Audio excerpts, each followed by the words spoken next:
खबरनामे के आगाज में आपको बताएं कि सुप्रीम कोर्ट में इमरान खान के खिलाफ तौहीन अदालत की हुकूमती दरख्वास्त पर समाअत हुई।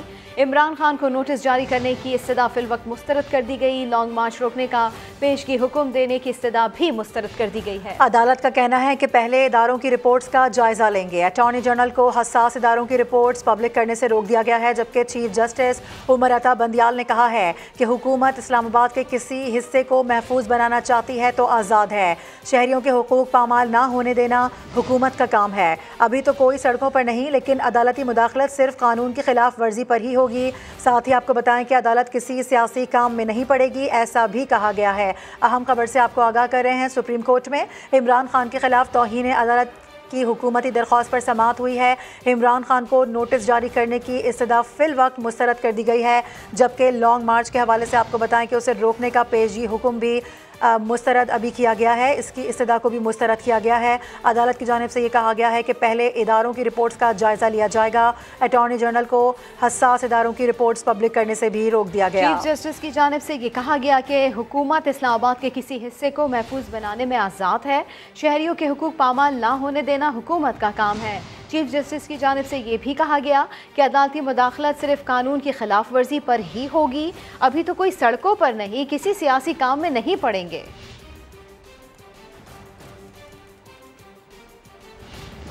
इमरान खान ने ऑडियो लीक की तहकीकात के लिए सुप्रीम कोर्ट से रुजू कर लिया। मामले की जांच के लिए जुडिशल कमीशन या GIT की तश्कील की दरख्वास्त कर दी गई है। ये इस्तदा भी की गई है कि हुकूमत और मुतालिका हुक्काम को हुक्म दिया जाए कि वो मजीद ऑडियोज़ की रिलीज़ को रोकें। अहम खबर आपको दे रहे हैं, आपको बताएं कि इमरान खान ने ऑडियो लीक की तहकीकात के लिए सुप्रीम कोर्ट से रुजू किया है, जबकि मामले की जाँच के लिए जुडिशल कमीशन या GIT की तश्कील की दरख्वास्त दे दी गई है। ये इस्तदा भी की गई है साथ साथ कि हुकूमत और मुतालिका हुक्काम को हुक्म दिया जाए कि वो मजीद ऑडियोज़ को रिलीज़ करने से रोकें।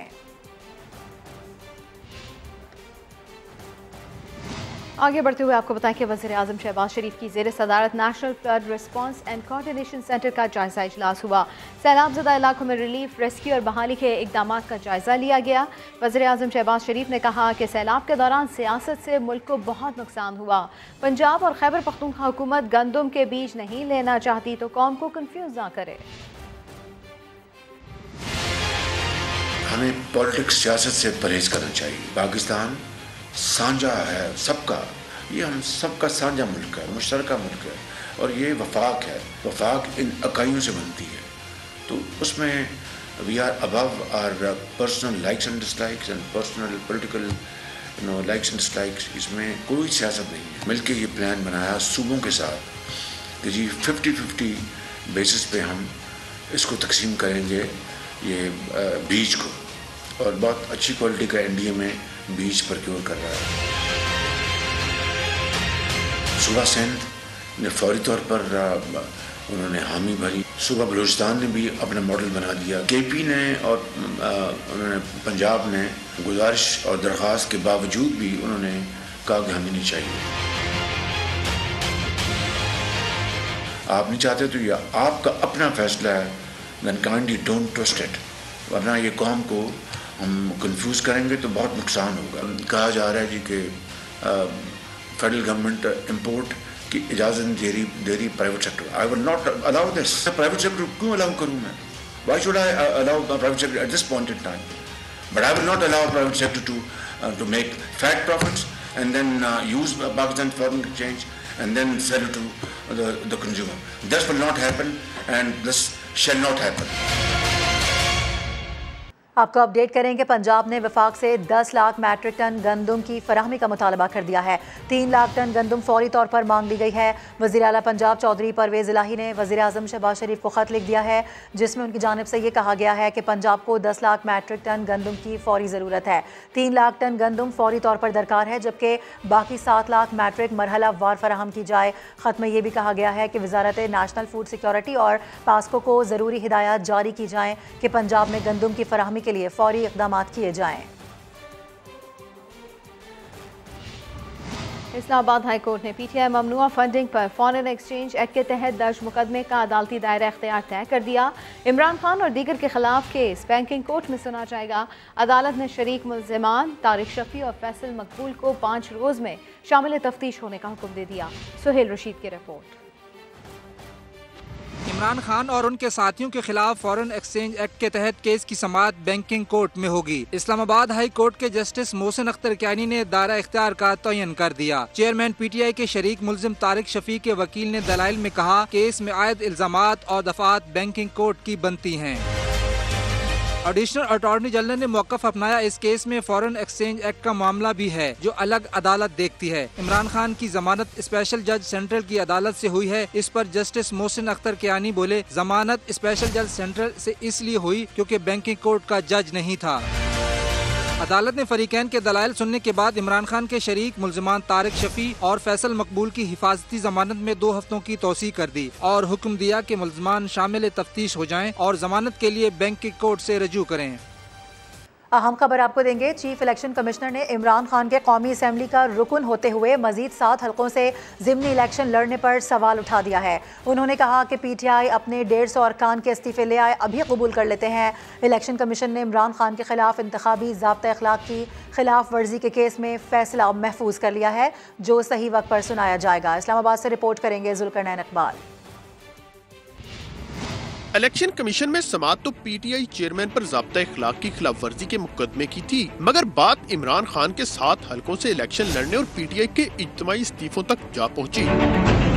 तहरीक इंसाफ के वकील बैरिस्टर गोहर ने दलाइल का आगाज किया तो chief election commissioner Sikandar Sultan Raja ने कहा, आइन में कहा लिखा है कि एक फर्द रुकने असम्बली होकर MNA का इंतखाब लड़ सकता है। इमरान खान कहता है 150 इस्तीफे आए हैं, कहाँ हैं इस्तीफे? 150 इस्तीफे ले आए, अभी कबूल करते हैं। वकील ने जवाब दिया वो सेक्रेटरी असम्बली के पास पड़े हैं। बैरिस्टर गोहर ने इंतखाबी ज़ाब्ता इखलाक की खिलाफ वर्जी के मामले में मौक़िफ़ इख्तियार किया कि वज़ीर आला खैबर पख्तूनख्वा और वुज़रा को जलसे में शिरकत न करने की एडवाइजरी जारी की गई, मगर इमरान खान को ऐसा कोई हुक्म नहीं दिया गया। इन पर सरकारी वसाइल के इस्तेमाल का इल्जाम भी दुरुस्त नहीं। 3 रुकनी कमीशन ने दलाइल मुकम्मल होने पर फैसला महफूज कर लिया। वफाकी वज़ीर एहसन इकबाल का कहना है, दुनिया में सबसे ज़्यादा इंतहा पसंदी की कीमत पाकिस्तान ने अदा की। मुआशरे और जहनों से नफरत को ख़त्म करना बहुत ज़रूरी है। दुनिया में शायद किसी मुल्क ने इतनी इंतहा पसंदी की कीमत अदा नहीं की जितनी पाकिस्तान ने की है। इंतहा पसंदी की बुनियाद क्या होती है? क्या इंतहा पसंदी इसलिए होती है कि आपके पास तालीम की कमी है? क्या इंतहा पसंदी इसलिए होती है कि आप मुआशरती तौर पे महरूम हैं? हमें हर वक्त ये सोचना है और हर वक्त ये परखना है कि कहीं हमारे दिमाग में किसी सिमत से कोई ऐसा मैसेज तो नहीं आ रहा कि जो हमें हेट और नफ़रत की रास्ते पे पुश करके हमारी अपनी आज़ादाना सोच की सलाहियत से हमें महरूम कर रहा हो। आपको बताएं कि इमरान खान की सरगोदा यूनिवर्सिटी में भी इंतशार की सियासत। तलबा से खिताब में कहा, गवर्नर को किसने इजाज़त दी कि मुझे यूनिवर्सिटी में तकरीर से रोकें? मुस्तकबिल के लीडर्स के सामने मुल्क की बेहतरी की बात करूंगा। उन्होंने वज़ीर आज़म और वज़ीर ख़ारजा पर भी तनकीद के नश्तर बरसाए। गवर्नर पंजाब से मुखातिब हूँ। मैं सबसे पहला सवाल, गवर्नर साहब, ये आपको किसने इजाज़त दी है कि आप पॉलिटिकल लीडर्स को यूनिवर्सिटी के स्टूडेंट्स के सामने उनको एड्रेस करने से रोके? यूनिवर्सिटीज नर्सरीज होती हैं फ्यूचर लीडर्स के लिए। फ्यूचर लीडर्स के सामने अगर आके बात करूंगा तो मुल्क की बेहतरी की बात करूंगा। मैं चाहता हूं कि कांपे टांगने वाला बिलावल भी आपके सामने खड़ा हो। ये और बात है कि वो आधी उर्दू आधी अंग्रेजी। तालीमी इदारे को सियासी अखाड़ा बनाने के लिए तहरीक इंसाफ की भोंडी हरकत। सरगोदा यूनिवर्सिटी में इंफॉर्मेशन टेक्नोलॉजी बोर्ड की तकरीर के लिए इजाज़त ली गई। तकरीब से IT और हायर एजुकेशन मिनिस्टर ने खिताब करना था, लेकिन आखिरी लम्हात में इमरान खान की तकरीर शामिल करके सियासी अखाड़ा बना दिया गया। नदीम खान की रिपोर्ट। तालीम का मैदान है, सियासी अखाड़ा तो नहीं। इमरान खान ने तलबा को सियासी मकासद के लिए इस्तेमाल करना शुरू कर दिया। सरगोदा यूनिवर्सिटी के ग्राउंड में पिंडाल सजा लिया, कुर्सियां लगा दी गईं। अवाम कहते हैं तलबा को सियासत में घसीटना मुनासिब नहीं। इमरान खान यहाँ पे आते हैं, आए, वेलकम है, लेकिन सियासत का स्टूडेंट के यूनिवर्सिटी ऑफ सरगोदा में स्टूडेंट को मोटिवेट करना सियासत के हवाले से ये गलत है। जब आवाम नहीं निकल रही है एहतजाज के लिए और लॉन्ग मार्च के लिए, तो प्रॉब्लम अब इमरान खान को ये हो गई है कि अब यूथ को आगे करें जब यूथ भी आगे नहीं आई है तो मासूम तलबा हैं जो घरों से पढ़ने के लिए आए हैं और हुकूमत के सर पे डाल के तो अपनी मसलत को ऊंचा किया जाए। जामिया सरगोदा की इंतजामिया का मौकफ है, पंजाब इंफॉर्मेशन टेक्नोलॉजी बोर्ड के प्रोग्राम के लिए खत मिला था, किसी सियासी तकरीब की इजाजत नहीं दी गई। यूनिवर्सिटी की तकरीब से वजीर IT और वजीर हायर एजुकेशन ने खिताब करना था, आखिरी लम्हात में इमरान खान का नाम शामिल करना अफसोसनाक है। इससे पहले भी इमरान खान ने गवर्नमेंट कॉलेज यूनिवर्सिटी लाहौर में तकरीब से सियासी खिताब किया था, जिस पर तनाज़ा खड़ा हो गया था। नदीम खान, समा, सरगोधा। और अभी खबर यह है कि इलेक्शन इमरान खान की मर्जी से होंगे, ना ही इस्लामाबाद पर चढ़ाई करने की किसी को इजाज़त देंगे। वज़ीर आज़म के मुआविन ख़ुसूसी अमीर मकाम ने कहा है कि इमरान खान को मईशत और सैलाब ज़दगान की नहीं, सिर्फ अपनी परवाह है। इमरान की ख्वाहिश से पाकिस्तान नहीं चलना है, पाकिस्तान के आईन और कानून के तहत चलना है, और वो आईन और कानून के तहत चलेगा। उसकी मर्जी से न इंतखाबात होंगे अपने मुकर्रर वक्त पर, और किसी को इस्लामाबाद पर चढ़ाई होने नहीं देंगे, इस्लामाबाद को फतह करने नहीं देंगे, पाकिस्तान के अवाम को मज़ीद मुश्किलात में डालने नहीं देंगे। उसका ये फिक्र नहीं है कि पाकिस्तान की मईशत क्या है, सैलाब ज़दगान क्या है, मुल्क के अवाम के मसाइल क्या है। अपना बस उसी ख्वाब में लगे हुए हैं कि इमरान कि उसका नाम चले। वज़ीर ख़ज़ाना इसहाक डार ने कहा है कि भारत रूस से तेल खरीद सकता है तो हम क्यों नहीं। अमेरिका पर भी वाज़ेह कर दिया कि रूस से तेल लेना हमारा हक है। वज़ीर ख़ज़ाना ने चेयरमैन PTI को भी निशाने पर ले लिया, ये भी बता दिया कि जल्द डॉलर 200 रुपये से नीचे आएगा, आवाम पर बोझ कम होगा। खान साहब वो तो ये भी कहते हैं कि अगर मुझे निकालने के लिए बॉम्ब गिरा दिया जाता। इतनी हाइट ऑफ इररिस्पॉन्सिबिलिटी की स्टेटमेंट दी है। उन्होंने कहा जी कि जब मैं था तो नेशनल कमांड कंट्रोल अथॉरिटी जो तो बिल्कुल ठीक थी। यार खुदा का खौफ करो, तुम पाकिस्तानी हो, पाकिस्तान के इंटरेस्ट को तुमने बात करनी है कि तुमने अपनी जाती पैटी सियासत करनी है। इस घटिया सियासत पे लानत। रशिया से ऑयल अगर इंडिया ले सकता है तो हमारा भी राइट बनता है। ये नहीं हो सकता कि इंडिया तो उसका फायदा ले और हमें जो है उसको उससे रोका जाए या मना किया जाए। ये हमारा बेसिक राइट है। हम इसको बिल्कुल एक्टिवली कंसिडर कर रहे हैं। टर्म्स कंडीशन होंगी और हम इंडिया से बेहतर नहीं तो कम टर्म्स पे नहीं करेंगे, कोई मुज़ायका नहीं है। और ये मैंने वहाँ के जो रेलेवेंट क्वार्टर्स हैं वाशिंगटन में, ये मैंने उनको साउंड कर दिया और उन्होंने कोई रेजिस्टेंस एनकरेजमेंट मिली है, मुझे कोई डिस्करेजमेंट नहीं। आपको भी पता है, मुझे भी पता है भाई कि महंगाई एक दिन में तो नहीं आती। ये महंगाई आई है 4 साल में। ये तो नहीं हो सकता कि कोई स्विच ऑन एंड ऑफ है कि मैं 2 हफ्ते में 3 हफ्ते में को ऑन करता हूँ। ये हो रहा है और इंशाल्लाह आप देखेंगे आने वाले हफ्तों में लोगों पे बोझ है कम होगा। आवाम को जितनी जल्दी हो सकता है जहाँ रिलीफ मिलेगी हम पास करेंगे। आपको बताएं कि स्वात के पहाड़ों को दहशतगर्दों से खाली करवा लिया गया है। 2 से 3 माह में रौनकें बहाल हो जाएंगी। IG खैबर पख्तूनख्वा मौज़म जान अंसारी ने प्रेस कॉन्फ्रेंस की और कहा कि वुज़रा को मिलने वाली भत्ते की पर्चियों पर तहकीकात की जा रही हैं। स्वात में स्कूल वैन ड्राइवर के कत्ल को घरेलू तनाज़ा करार दे दिया।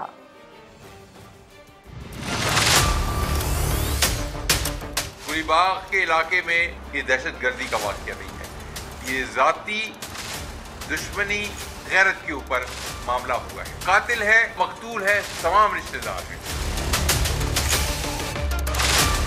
साले बहनोई का ताल्लुक है।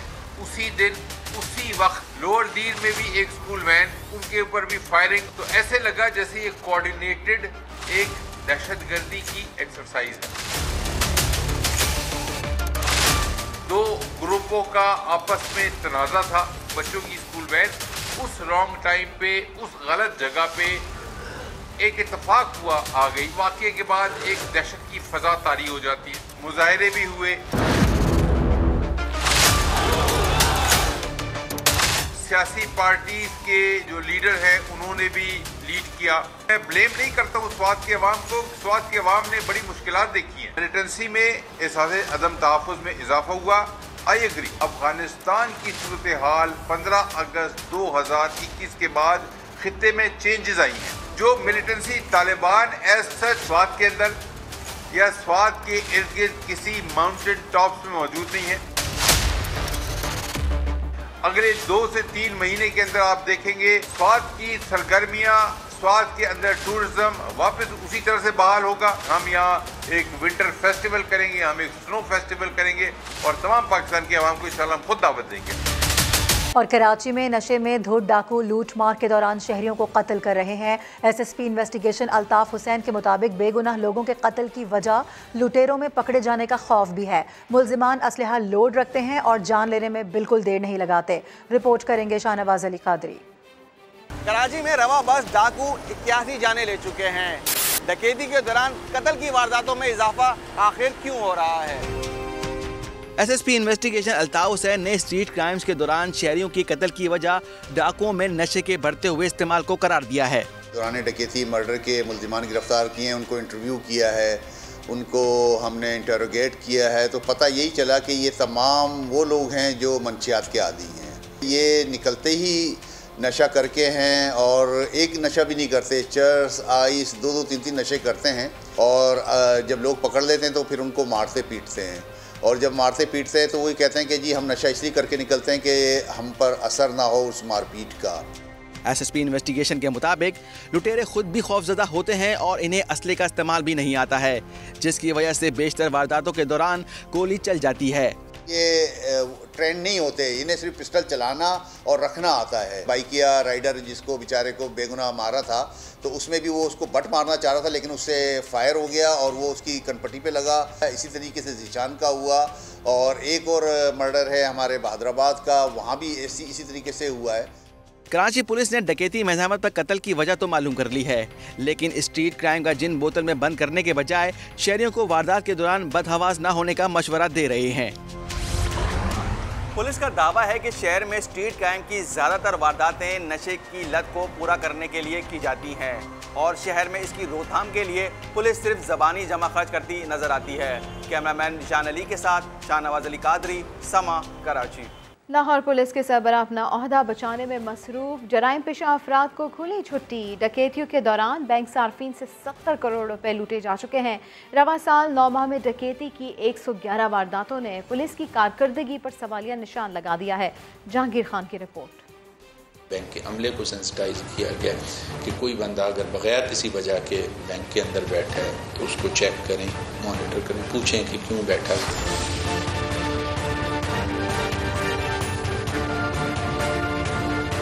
बैंकों के अंदर बाहर रैकी, जराइम पेशा अफराद का नया तरीका वारदात। सार्फिन से रवा साल के 9 माह में 70 करोड़ रुपए लूट लिए गए। सियासी आशीर्वाद वाले सरबराह पुलिस सीट बचाने में मसरूफ। बैंक सार्फिन के साथ डकैती की 111 वारदातें हुई। सबसे ज्यादा लूटमार सदर डिवीजन में हुई। बैंक से रकम लेकर निकलने वाले 41 सार्फिन को लूटा गया। सिविल लाइन डिवीजन में 22 जबकि कैंट डिवीजन में 19 डकैतियां इसी तरीका वारदात के तहत हुई। 2 मासूम शहरी मुजाहमत पर कत्ल जबकि 4 जख्मी हुए। किसी भी जराइम पेशा के लिए ये असेस करना आसान होता है कि जो लोग बैंक से निकल रहे हैं या बैंक में जा रहे हैं तो या वो कैश जमा कराने जा रहे होंगे या कैश निकलवाने जा रहे होंगे, तो आते हुए बैंक की तरफ उनको टारगेट करना या बैंक से वापस जाते हुए टारगेट करना रिलेटिवली आसान होते हैं। पुलिस ने बैंक सार्फिन को लूटने वाले 2 गैंग्स की गिरफ्तारी का दावा भी किया, लेकिन वारदातें ना रुक सकीं। इन्वेस्टिगेशन पुलिस के मुताबिक शहर में रैकी करके बैंक सार्फिन को लूटने वाले गैंग्स का रिकॉर्ड बनाना शुरू कर दिया गया। कैमरामैन अजहर इकबाल के साथ जहांगीर खान, समा, लाहौर। अभी आपको बराह रास्त लिए चलते हैं। पीपुल्स पार्टी के सीनियर रहनुमा एतजाज हसन न्यूज कॉन्फ्रेंस कर रहे हैं। आदत आप कहते हैं तो छोड़ देता हूँ, और जब मैं ये कहता था वो कहते थे नहीं आपके बगैर हम चल नहीं सकते, आपको क़यादत करनी है। तो मैं उस जमाने में भी वकला तहरीक के दौरान भी मेरे ताल्लुकात अपनी पार्टी वालों और पार्टी लोगों के साथ बिल्कुल शाइस्ता थे, और मैं समझता हूँ कि शाइस्ता रहने चाहिए, ना शाइस्तगी नहीं आनी चाहिए। अब इसमें जो आपके लिए बुनियादी खबर है उसकी तरफ मैं हो गया हूँ, क्योंकि पट्टियाँ अभी भी चल रही हैं। अभी पट्टी एक चल रही थी कि एतजाज हसन बनी गला में बैठा हुआ है और वहाँ वो बस शामिल हो रहा है पीटीआई में, और इमरान और दोनों बैठे हैं। अब इमरान सरगोदे में है, इमरान खान सरगोदे में, मैं आपके सामने यहाँ लाहौर में बैठा हूँ और ये प्रोपेगेंडा कर रहे हैं जो जिनको खबर नहीं कहाँ से खबरें आती हैं कि मैं बनी गला में जाके और पीपल्स पार्टी में पीटीआई में शामिल हो गया। मेरा किसी और जमात में शमूलियत का कोई इम्कान नहीं, बल्कि मेरा पीपल्स पार्टी को छोड़ने का ही कोई इम्कान नहीं। पीपल्स पार्टी को छोड़ने के लिए मुझे परवेज़ मुशर्रफ की जानिब से पैगाम 2 मई को मिला, 2 मई 2007 को। अब ये भी आप देखें 15 साल पहले का एतजाज़ है सर। और ये पैगाम मिला, मैं एमएनए था उस वक्त, कि आप जो 5 मई को आपने लाहौर ड्राइव करना है और लाहौर एक लॉन्ग मार्च लेके जानी है, उस बस आप चीज़ की गाड़ी को ड्राइव ना करें और पीपल्स पार्टी से इस्तीफ़ा दे दें और शौकत अजीज इधर इस्तीफ़ा दे देगा। मैं एमएनए था उस वक्त और आप प्राइम मिनिस्टर बने। मैं कतन इसके लिए तैयार नहीं था, तब नहीं था तैयार। और मेरे जैसे मैंने कहा, पीपल्स पार्टी मेरा ख़ानदान है, मेरी फैमिली है। इसमें इख्तलाफ राय हमारी पार्टी में होता है, ये एक डेमोक्रेटिक पार्टी है। और इसमें जो एक अच्छी चीज़ है वो ये है कि पाकिस्तान की तमाम नेशनल पार्टी, जो नेशनल, वरना जो रीजनल पार्टीज है, MQM है, ANP है, वो भी, उनमें भी ये सिफ्त है। पर तमाम नेशनल पार्टीज यानी 3, मुस्लिम लीग नवाज, PTI और पीपल्स पार्टी में, पीपल्स पार्टी वाहिद वो जमात है जो मज़हब को सियासत के लिए इस्तेमाल नहीं करती। और ये मैं समझता हूँ बड़ी ज़रूरी अहम बात है। मज़हब में हमारे कई फ़िरके हैं, कई तरह की शरह है, शिया की, सुन्नी की, देवबंदी की, बरेलवी की। तो कायद-ए-आज़म ने भी 11 अगस्त की तकरीर में कहा था कि अगर ये अप्लाई करोगे तो किसका इस्लाम फिर अप्लाई करोगे? शिया भी हैं, सुन्नी भी हैं, देवबंदी भी हैं, बरेलवी, ये उनके अल्फाज। तो पीपल्स पार्टी का एक कल्चर है। पीपल्स पार्टी में आपस में हम अंदर हमारे मीटिंग्स में इख्तलाफ होते रहते हैं। इख्तलाफ राय और उसका इजहार करना एक हमारा हक समझा जाता है और हमारी मीटिंग्स में बड़ी बेबाकी से गुफ्तगू होती है। और पीपल्स पार्टी के रहनुमा एतजाज़ अहसन प्रेस कॉन्फ्रेंस कर रहे हैं। अहम खबर आपको देंगे। पंजाब हुकूमत ने शोबा सेहत को मुकम्मल नज़रअंदाज कर दिया है। गुजरात पर नवाजिशात जारी हैं मगर सरकारी अस्पतालों की तामीर के लिए फंड्स तक नहीं है। महकमा सेहत पंजाब की पहले से जारी 14 स्कीम्स इल्तिवा का शिकार हैं। तलब करने के बावजूद फंड्स नहीं मिल सके। बड़े अस्पतालों के लिए 9 अरब जारी ना हुए। आपको बताते चले कि पंजाब में सेहत का शोबा मुकम्मल तौर पर नज़रअंदाज दिखाई दे रहा है। इसी के ऊपर बात कर लेते हैं दानियाल उमर से। दानियाल, आगाह कीजिए इस बारे में। पंजाब ने अस्पतालों की तामीर के लिए फंड्स मांगे थे पंजाब हुकूमत से, जो कि उनको जारी नहीं की गई। 14 स्कीम्स हैं जिन्हें 2 साल मुकम्मल होना था, जो कि ज़ेर इल्तवा हैं। इनके फंड थे 9 अरब रुपए के, जिनमें लाहौर का फातिमा जो इंस्टीट्यूट ऑफ डेंटल साइंसेज है, university of child health sciences है, रावलपिंडी का यूरोलॉजी इंस्टीट्यूट है, मरी के अस्पताल हैं, मुख्तलिफ शहरों के अस्पताल हैं। इसी तरह कई अस्पतालों की एप्लीकेशन है, कई अस्पतालों के अंदर कैंसर के मरीजों के लिए मशीनरी लगनी है, उनके फंड्स जो है वो जारी नहीं किए। महकमा सेहत पंजाब जो है वो कई बार ये कह चुका है कि उनको फंड्स जारी किए जाएं, लेकिन जारी नहीं किए गए। बहुत शुक्रिया दानियाल उमर आपका। सुप्रीम कोर्ट से पार्क व्यू हाउसिंग सोसाइटी को बड़ा रिलीफ। हाई कोर्ट के फैसले के खिलाफ हुक्म इम्तना जारी करते हुए पार्क व्यू का NOC बहाल कर दिया।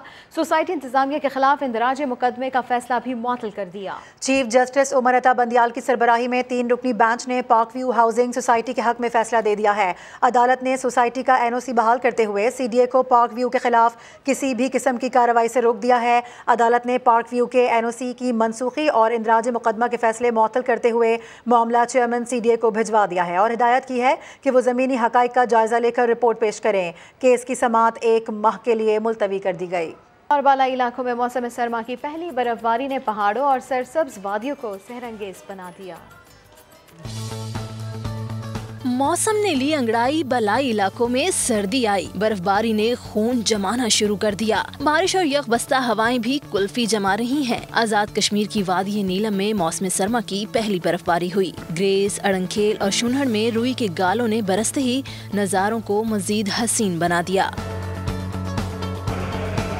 मानसेरा में रात गए बर्फबारी से मौसम ठंडा ठार और खुशगवार हो गया। बट्टाकुंडी और बेसल बर्फीली चादर से ढक गए। बेसल में अब तक 3 इंच बर्फ पड़ चुकी है। मैदानी इलाकों में सर्दी की पहली बारिश बरस गई। शकरगढ़, करतारपुर, नूरकोट और गिरदोनवा में मूसलाधार बारिश से सर्दी की शिद्दत बढ़ गई। लगातार बारिश से नशेबी इलाकों में पानी जमा होने लगा। गिलगित बल्तिस्तान के जिला गिजर, हुंजा, द्यामिर, स्तोर और नगर में भी बारिश और पहाड़ों पर बर्फबारी हुई। बर्फबारी की वजह से बाबूसर टॉप पर ट्रैफिक आर्जी तौर पर मुअत्तल हो गया। महकमे मौसमियात ने आज मजीद बर्फबारी का इम्कान जाहिर किया है। कराची की फिजा भी धुंधली धुंधली सी है। सूरज की आबोताब मांद पड़ने लगी है। रात और सुबह के औकात में खुनकी बढ़ रही है। फिल वक्त इतना ही। किसी भी खबर के लिए विजिट कीजिए हमारी वेबसाइट sama.tv। इसके अलावा आप हमें फेसबुक और ट्विटर पर भी ज्वाइन कर सकते हैं। एक ब्रेक के बाद आपसे मिलेंगे हेडलाइंस के साथ। आप देखते रहिए समा।